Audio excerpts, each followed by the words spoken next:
Bry's Comics. First things first, you know we got a giveaway on deck. Something awesome out of this collection. I'm not even sure what it's going to be at this point, but it will be a slab and it will be some raw books. Subscribe to the channel, comment on this video, and like this video for your chance to win.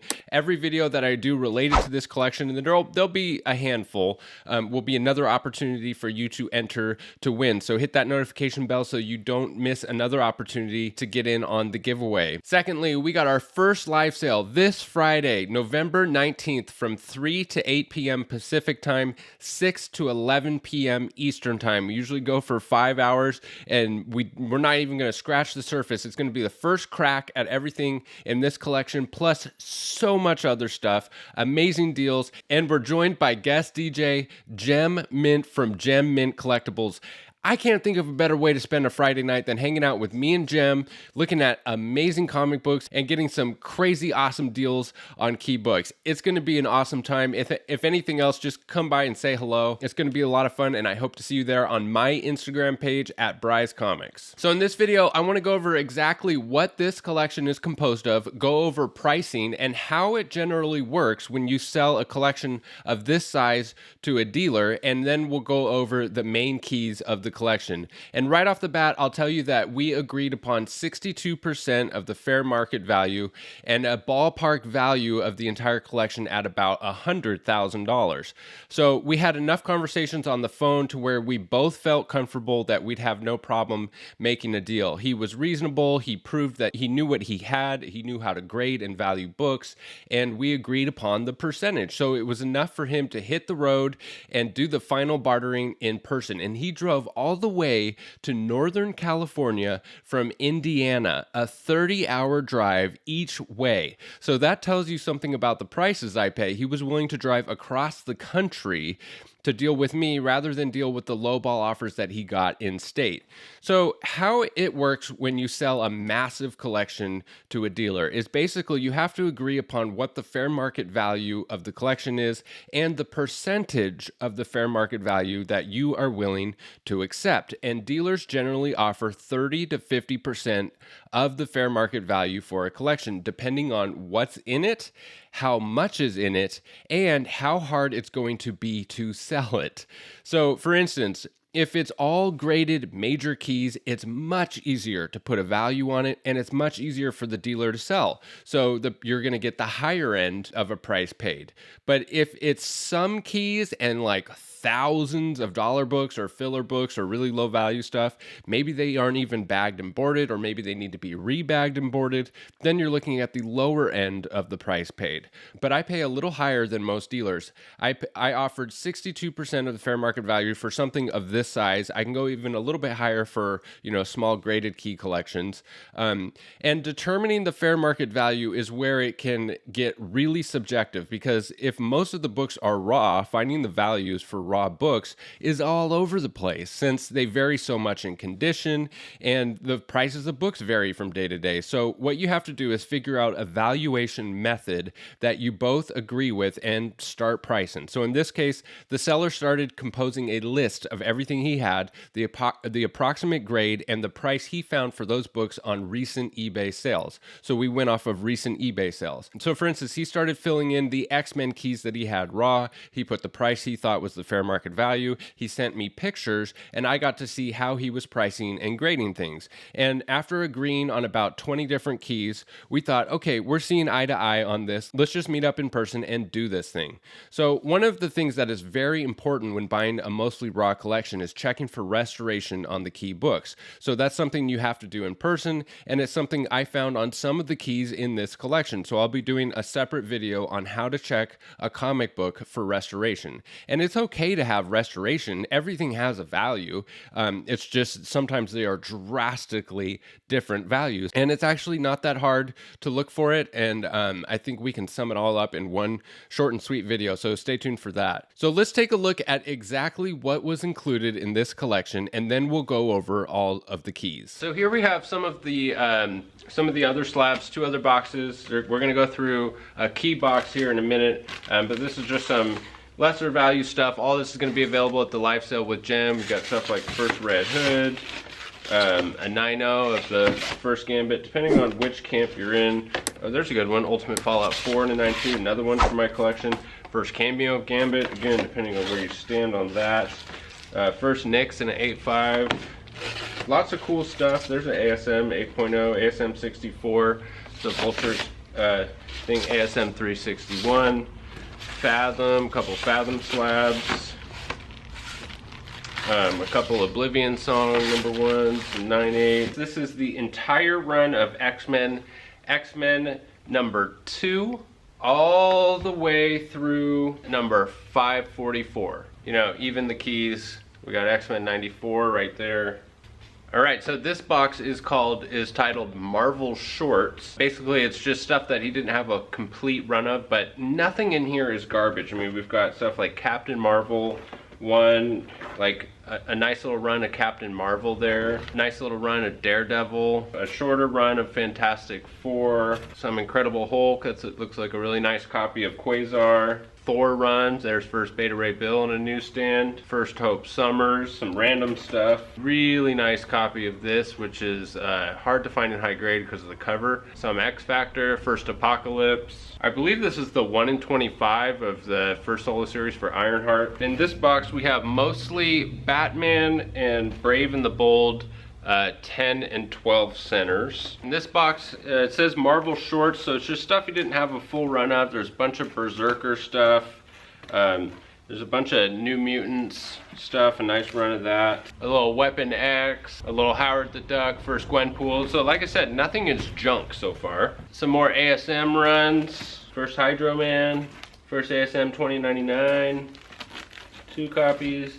3 copies of that, nice. This box is all Flash, mostly 12 and 15 centers.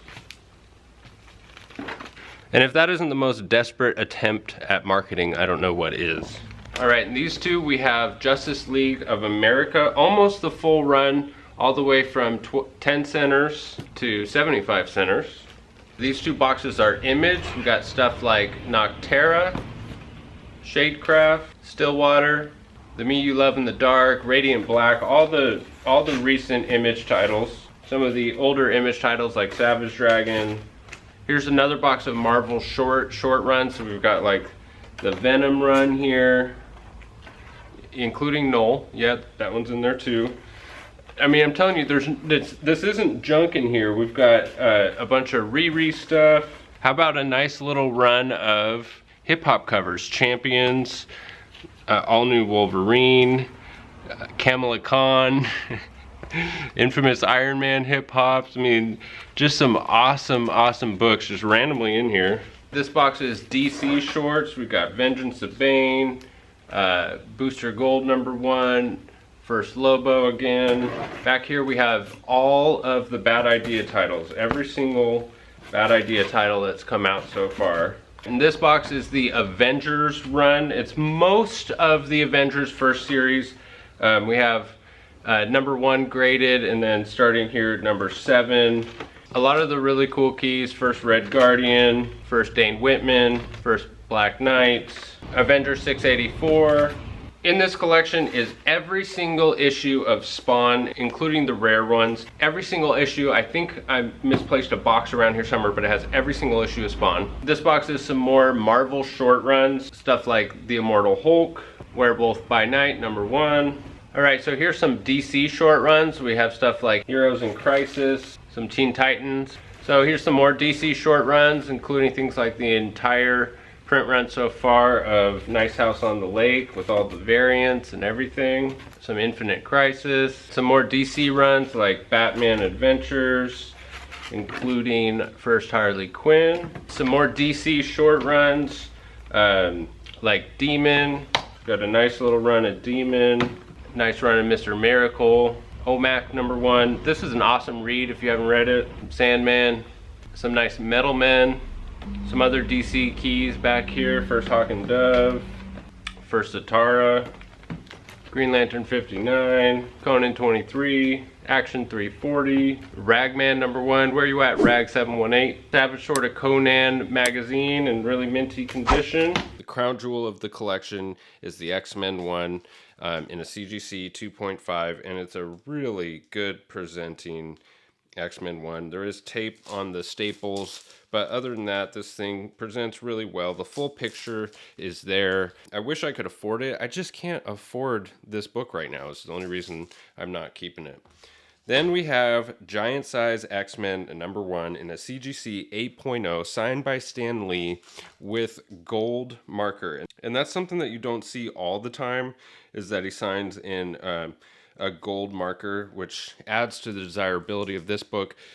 Why this is an 8.0 is crazy. This book presents like a 9.0 or better. It's a square bound book, and the spine is just nearly perfect. I mean, it has the issues that you see typically with square bound books like that, but the edges are sharp, the corners are sharp. This corner is the one thing. So I actually bought the grader notes on this to see what it was, and it said that there was this crease on the top corner and color lift. But as you can see, this thing has never been opened or read. Look at how sharp the corners are and how sharp the edges are. I think what happened here was this book was in a slab graded, and it was probably graded at a 9.0 or 9.2 or something like that.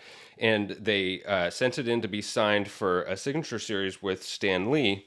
And when they cracked it out of the case, some color lifted. So as you can see right there, those tiny little white dots, the grader's notes are saying that that is color lift. And when you submit a book to CGC for a signing or for a reholder, you have to sign an agreement that says, I understand that this book was never intended to be cracked out of the case, and that it can be damaged if we crack it out of the case, including things like color lift. The inner well of the case is fit so snugly around the book that when you take it out, it could lift some of the color off of the cover. And I believe that that's what happened here, that this was graded at like a 9.0 or 9.2 with the color lift. They bumped it down to 8.0, which I think is super harsh for the grade. So here, by comparison, this is from my personal collection. This is another square bound book. They're both square bound books, and this one is graded at an 8.5.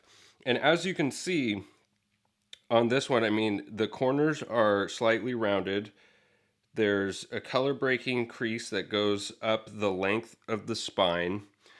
This corner is, nowhere near perfect. The edges aren't perfect. The corners aren't perfect. There's a little bit of chipping and stuff that goes along. And there's the back of the book. I mean, this is a beautiful copy of this book. And this is every bit of an 8.5. Like, I think 8.5 is a very fair and reasonable grade for that.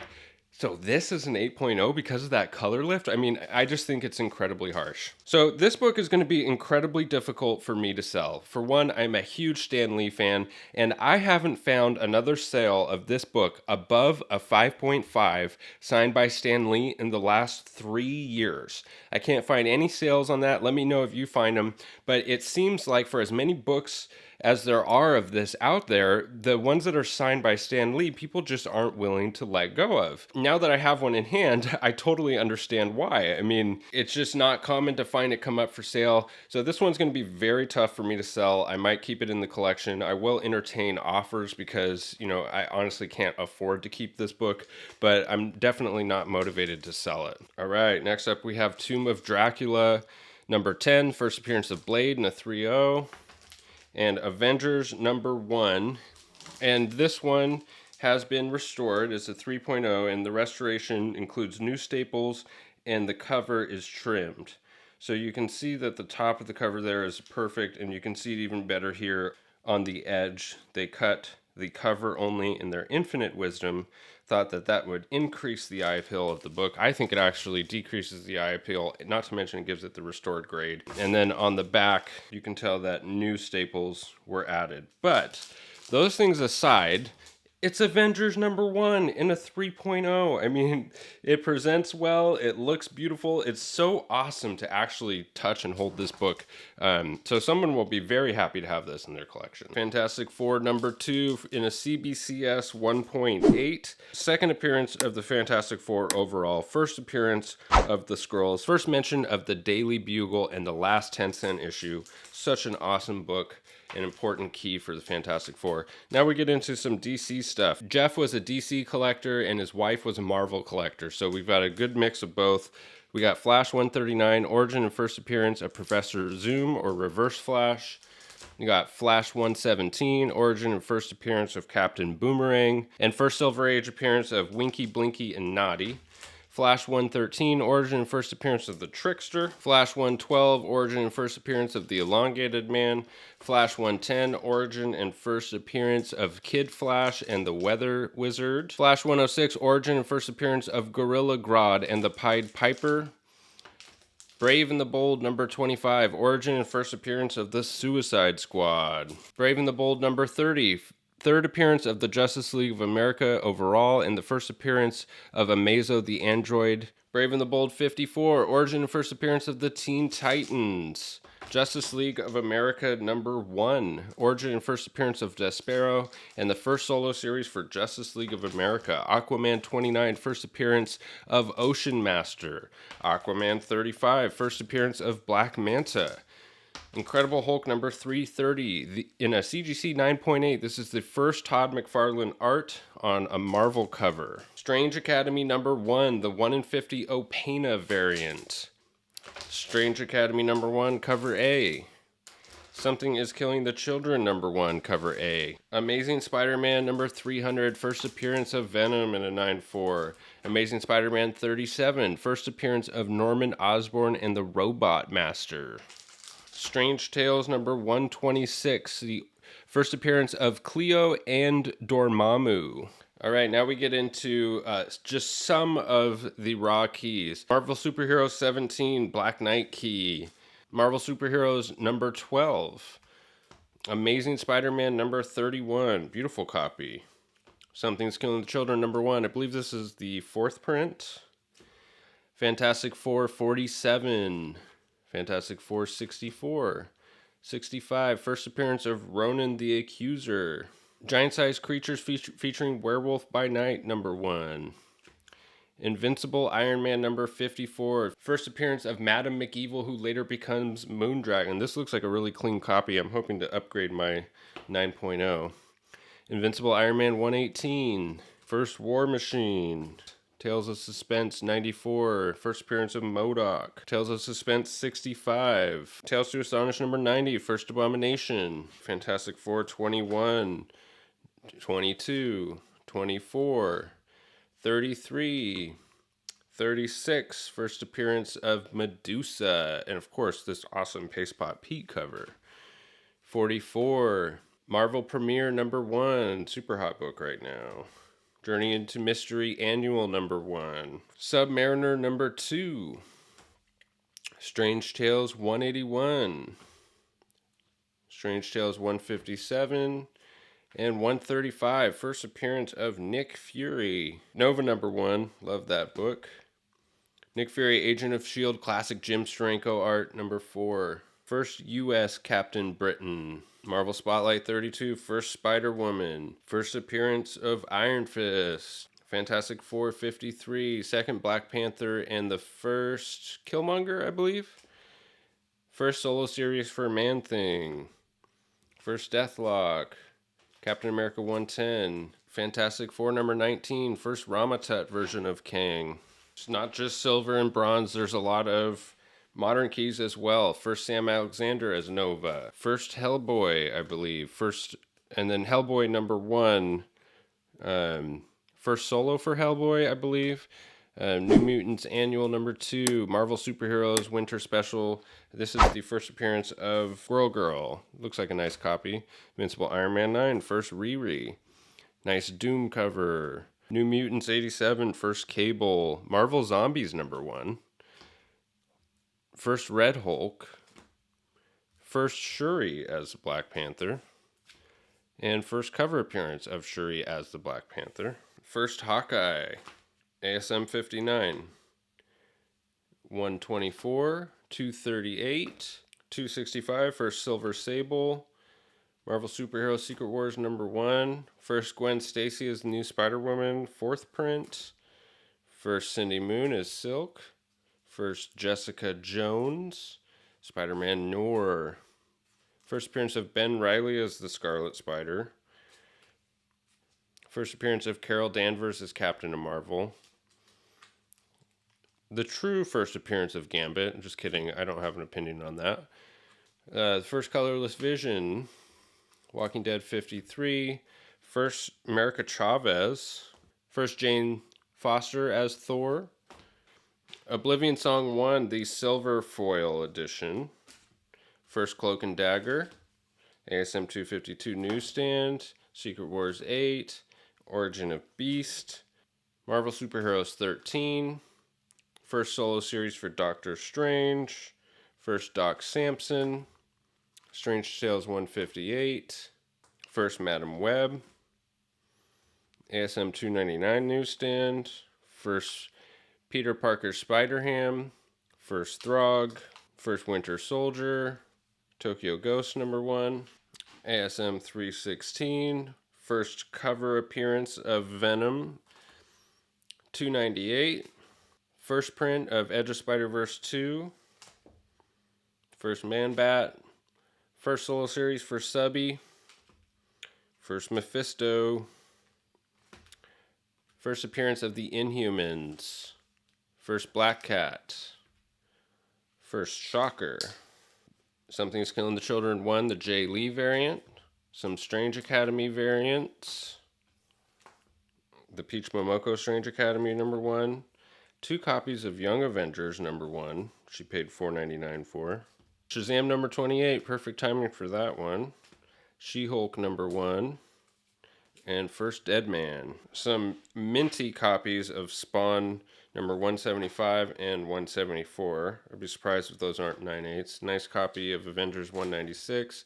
This is looking like a 9/8. First Monica Rambeau, first Scarecrow, ASM 50, first Kingpin, Batman 181, first Poison Ivy, first Deadpool. This is a nice copy of ASM 20. Fantastic Four #49. Strange Tales 89, first Fin Fang Foom. This is like a $3,000 book, I think. Amazing Spider-Man 129. First Black Panther. Fantastic Four 48, signed by Joe Sinnott.